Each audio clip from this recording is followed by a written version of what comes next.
Hey, thanks for tuning in to Leanne On Demand today. And I'm taking it outside, just going for a solo walk to respond to a question that I got from a good friend and also listener of the show, Andy Storch. I'm walking today and not running. I should be actually doing some hill runs today. I would love to be doing them. That's kind of joking, but I wish I could.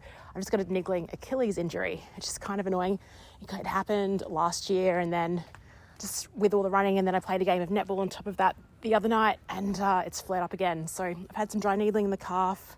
I'll get back home soon and do some strength stuff, try to get into the calf. But for the moment, I'm walking, and why not record an episode while I'm out?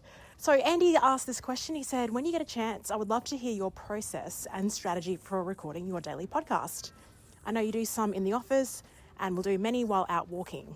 I do a lot of thinking while I'm out walking and like sending voice notes and writing ideas down soon, but I never thought that was a possibility to record a podcast while on the go. He actually wrote, and feel free to answer that in a podcast episode, haha. So great idea, Andy. Thanks for that. Thanks for that little nudge. And I really like the format of this episode because it feels like it's just voice note responding, and I do respond to voice notes with my friends, and why not just share that more publicly? Because I'm sure some of this will help all of you as well. I did do a LinkedIn post announcing that this was like a new role on my profile, and I've had a lot of people comment on that, like, whoa, that's crazy, like that's wild. Some people are like, oh, I'm overwhelmed just reading that. And I guess it's an interesting response. I feel if someone else did the same thing, I'd be like, that is an insane commitment. But when it's me, and because of the format I've chosen, I don't really think it's too much of a heavy lift, and I'll explain why in this episode. And now that I've kicked it off, I'm actually thinking it's easier than I mean, this is very confident considering I'm only in week 1.5 of the show, but yeah, I don't think it's too much of a heavy lift because, like I said, I'm out walking. So Andy asked about the process and strategy. Okay, let's start with strategy first. It's always a good place to start, strategy. And I've decided that, so half of these will be pre-recorded, the other half kind of live and organic. And when I know that I've got big things coming up, like if I'm traveling and doing multi-day events, that's a good time to have some episodes in the bank. On the weekend, I do like bringing you some interviews that I've done over the years, because I think it's sad that if we've just discovered each other, that I've actually got a bank of like amazing conversations that I think are worth definitely sharing again. And so there's the opportunity for the weekend show. So really, it's really just 5 episodes a week. And I have some fresh ideas, and in my notes on my iPhone, I've got a pinned note, and I just write down a sentence relating to an idea. I don't do anything else outside of that. I don't have sub-bullet points. I don't script anything. I'll just riff on that topic and see what emerges. That's the beauty of this. Like, I actually think by talking, and so I get to elaborate on one concept just by going for a walk and doing that.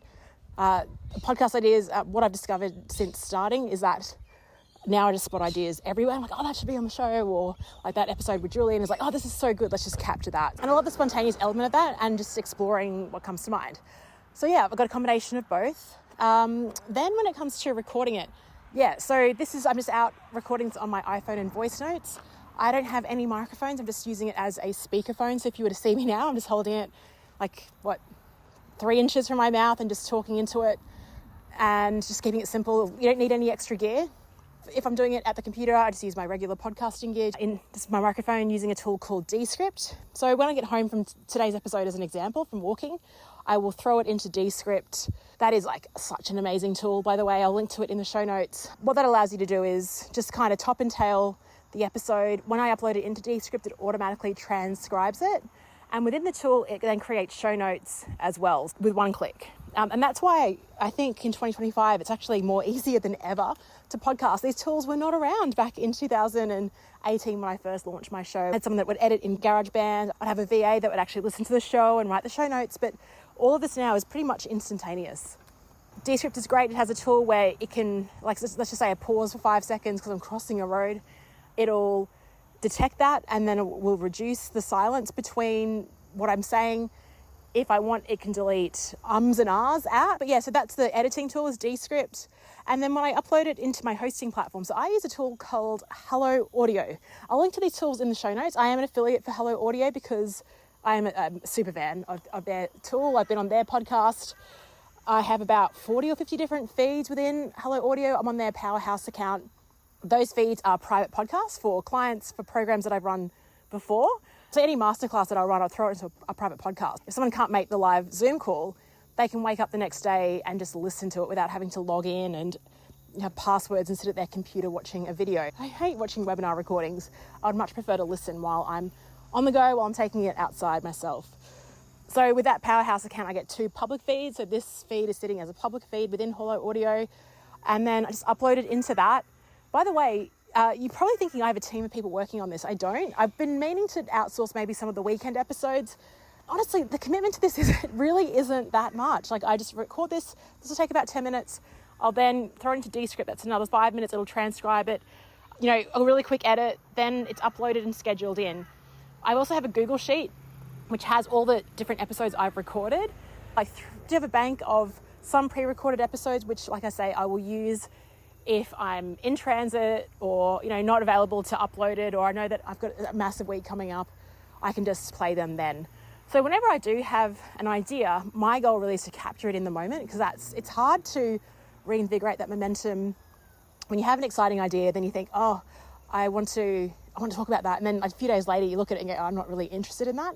I think it's definitely worth capturing the idea where I can, and using my phone and walking outside is great. In terms of interviews, you might have noticed on the show that I had Steph Clark featured on yesterday's episode, and she just sent a voice note through, and I just prefer that. Podcasting is great because you get to have conversations with people, but also not so great because that means you have more meetings in your calendar and commitments. And I want this to be as easy as possible so that I can keep going daily. I don't really want to commit to I have to talk to this person at 8:30 a.m. on a Friday morning. I'd rather I can record this asynchronously. If I do an interview, I prefer that it's in person. But if I do have a cool Zoom call where I think, oh, this is worth sharing, I'll definitely release that on the podcast too. Just to recap the tools that I'm using to do this. The first one is Hello Audio. That is a tool that hosts this show. So I upload my MP3s into Hello Audio. Then Hello Audio distributes that to Spotify, to Apple Podcast, and to YouTube. Anywhere you listen to your podcasts, that is an automatic process. Every morning I schedule that in for 6 a.m. of each episode that goes out daily. I use Descript for some really basic editing and to use the AI feature within that to create show notes for the show. They're just a quick summary, to be honest. But I've set it up where it's like, hey, talk in first person, write it pretty casually, don't give too much away because I want people to actually click and listen, and then highlight any tools or recommendations as well. So that's been set up within Descript. Again, that's all done. Zooms occasionally if I'm going to jump on an interview, but I haven't done that yet. What you hear on the weekend, though, have been conversations that have been recorded on Zoom previously. And the central location for this show is actually on podcast.leannehughes.com. And that is using a tool called Podpage, which is fantastic. I think it's only $100 or $150 a year. What that does is when I release an episode, it then pops it on that. It then gives you links to Spotify to listen on Apple Podcasts. You can play it directly from that website. It also just does a tweet, automatically tweets or X's or whatever you call that now, as well. And yeah, just so there's a central location and a place to link all the content to. The other tool I use just to make sure that I don't miss a day is Google Sheets. And I guess the hack is in the back end of Hello Audio, upload all the shows that I've recorded, and I don't publish them, but I'll have them there as unscheduled. And when I'm ready to go, all right, I'm traveling tomorrow, let's play that one then. And I just literally click a button, schedule it for the day, and off you go. So I think there's two sides to this. The systems, which I've just shared with you, just try to keep it really easy, not spend too much time on creating like amazing show notes or anything like that, because it's a daily show. And if I do have guests on the show, I'm making sure that they're aware that I'm not going to go crazy on promoting you at all or create artwork for this episode or even include your bio. Like, I'm just going to link to your work. That's all we need, right? It's 2025. All of you are very resourceful. I'm sure if you found someone really interesting on the podcast, you would Google them or LinkedIn them. Yeah, you don't need direct links, I don't think. That's that way of reducing friction. And then the strategy side in terms of the ideas for this, well, there's ideas everywhere you look. And now that I'm sort of searching for them, the more that I'm getting, which is amazing. It's kind of the opposite to what I thought would happen, where I was like, oh, I'm going to dry up with ideas. Now that I've got my reticular activating system primed for searching for content, I am seeing it everywhere, which is great. And I've got friends and people reaching out with questions. So that is making this easier as well. And I think with having the episodes in the bank, if I'm sick or life stuff happens, I think that's kind of handy. So yeah, I'm storing these episodes where I can. I'd love just to bring you daily content on the go. Thank you so much for listening. Hope this has been helpful, and I'll speak to you tomorrow.